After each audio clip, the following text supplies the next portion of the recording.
sound like a pedestal.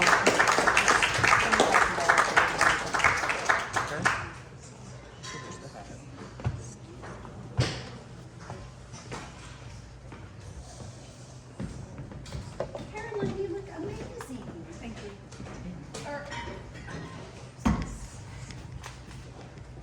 Okay. No? Yes? Yes. Content warning, brief mention of sexual assault, nothing in detail. You know what? I'm gonna have you use this. This one? Is that one better? Well, I don't think that one's mine. I know, it's like, you have to eat it for it to, Check one. Can you hear it? Yeah, I get it. Is that one better? is it?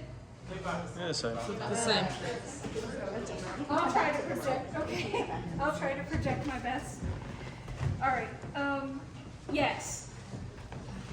Content warning, sexual assault. Let's do the thing. Today is my birthday. Happy birthday. As a child in Metro Atlanta, a place for the nouveau riche, I eked out the existence of the working class poor. I was a young white girl, fat and reviled by my peers for being so. I have been fat since I can remember, and steadily learned to hate my body as those around me told and showed me that I should. Whenever I was injured, my mother told me, "You'll be better before you're married." Marriage was somehow a momentous occasion, the ontological change from childhood to womanhood. Gender, sexuality, such things were rarely discussed. I do not recall dreaming of my marriage or play acting as a mother.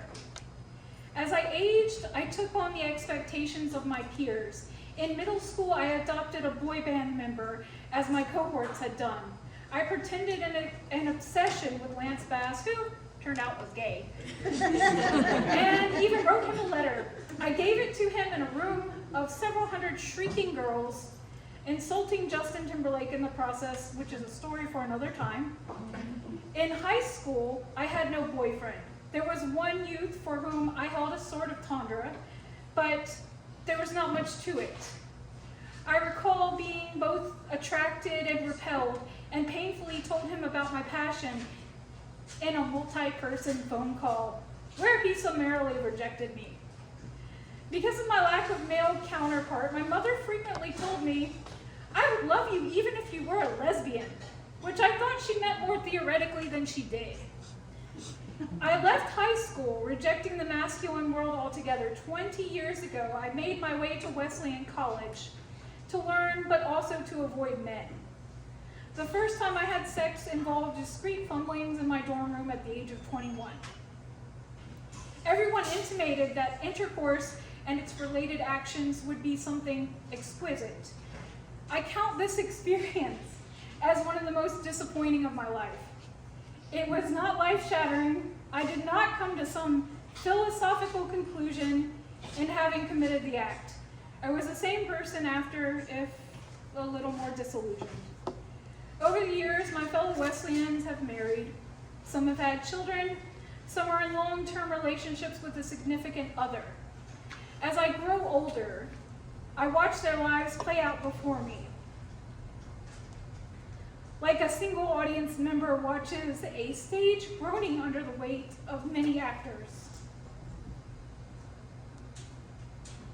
I grew reclusive and was very ill in those months and years after graduation.